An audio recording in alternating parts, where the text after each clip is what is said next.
नमस्कार, सुहानीज किचनमध्ये आपले स्वागत आहे। आज आपण पाहणार आहोत साखर न वापरता वेलची पावडर। बरेच जण वेलची पावडर तयार करताना साखर वापरतात, जेणेकरून वेलची पावडर पटकन बारीक होईल। पण आज आपण जरा सुद्धा साखर न वापरता वेलची पावडर तयार करणार आहोत। चला तर मग लगेचच रेसिपीला सुरुवात करूया। तर इथे मी अर्धी वाटी वेलची घेतली आहे।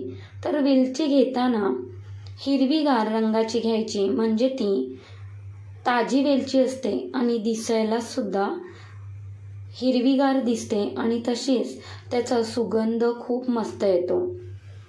आणि काही वेलच्या असतात त्या फिकट रंगाच्या असतात, त्या खूप दिवसाच्या असतात आणि त्यामधला जो सुगंध आहे तो जास्त येत नाही।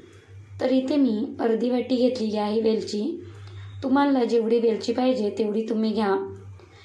एका साईडला गॅसवरती कढई गरम करायला ठेवली आहे आणि त्यामध्ये वेलची घालून घ्यायची। गॅसचा फ्लेम मंद ठेवायचा आणि मंद आचेवरती आपल्याला व्यवस्थित ही वेलची भाजून घ्यायची आहे। तर थोडे थोडे डाग पडेपर्यंतच आपल्याला ही वेलची गरम करून घ्यायची आहे। तोपर्यंत चॅनलवर नवीन असाल तर चॅनलला सबस्क्राईब करा आणि बेल आयकॉनवरती क्लिक करा, म्हणजे माझे नवनवीन व्हिडिओ तुम्हाला पाहता येतील। तर इथे पाहताय तुम्ही थोडे थोडे वेलचीवरती डाग दिसायला लागलेले आहेत। तर व्यवस्थित ही गरम करतानाच याचा सुगंध खूपच मस्त येत आहे। तर इथे मी परतला अर्धा सेकंदभर व्यवस्थित गरम करून घेते। तर आपण यामध्ये अजिबात साखरेचा वापर करणार नाही आहोत, म्हणजे ही वेलचीची पावडर आहे ती 3 ते 4 महिने आरामात टिकते। तर आता इथे मी दाखवते, थोडे थोडे डाग पडलेले आहेत। अशीच आपली वेलची ही थंड करून घ्यायची आहे, थोडी कोमट करून घ्यायची।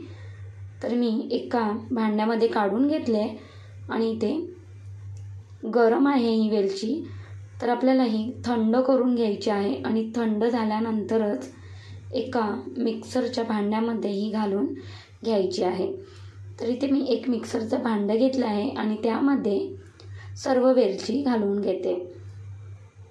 वेलची घालून घेतल्यानंतर झाकण लावून मिक्सरमधून फिरवून घ्यायचं आहे। तर फिरवताना प्लस मोडवरती फिरवून घ्यायची, म्हणजे व्यवस्थित याची पावडर तयार होते। तर इथे पाहताय तुम्ही खूपच मस्त आपली वेलचीची पावडर तयार झालेली आहे आणि सुगंध तर खूपच मस्त येतोय। तर अशा पद्धतीने तुम्ही वेलची पावडर बनवली नसेल तर नक्की बनवा। तर इथे आपली वेलची पावडर तयार झालेली आहे। तर साखरेचा वापर न करता ही वेलची पावडर इथे मी बनवून घेतली आहे। तर ही वेलची पावडर तुम्ही फ्रीजमध्ये 3 ते 4 महिने ठेवू शकता। अजिबात ही वेलची पावडर खराब होत नाही किंवा याचा जो सुगंध आहे तो सुद्धा कमी होत नाही। पण अशा पद्धतीने तुम्ही केलात तर नक्की ही वेलची पावडर 3 ते 4 महिने आरामात टिकते। साखरेचा वापर न करता ही वेलची पावडर एकदा नक्की करून पहा। तर इथे मी एका काचेच्या भरणीमध्ये भरून ठेवते। भरणीचे झाकण आहे ते व्यवस्थित लावून घ्यायचे, घट्टसर लावून घ्यायचे, म्हणजे त्यातला जो सुगंध आहे तो बाहेर निघत नाही। आणि ही भरणी तुम्ही बाहेर ठेवलात तरीसुद्धा चालेल किंवा तुम्ही फ्रीजमध्ये ठेवलात तरीसुद्धा चालेल।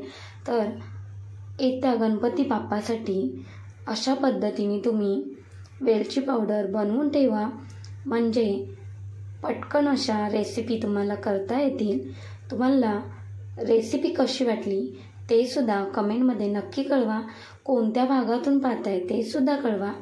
आवडले असेल तर लाईक करा, शेअर करा आणि सुहानीज किचनला सबस्क्राईब करायला विसरू नका। धन्यवाद।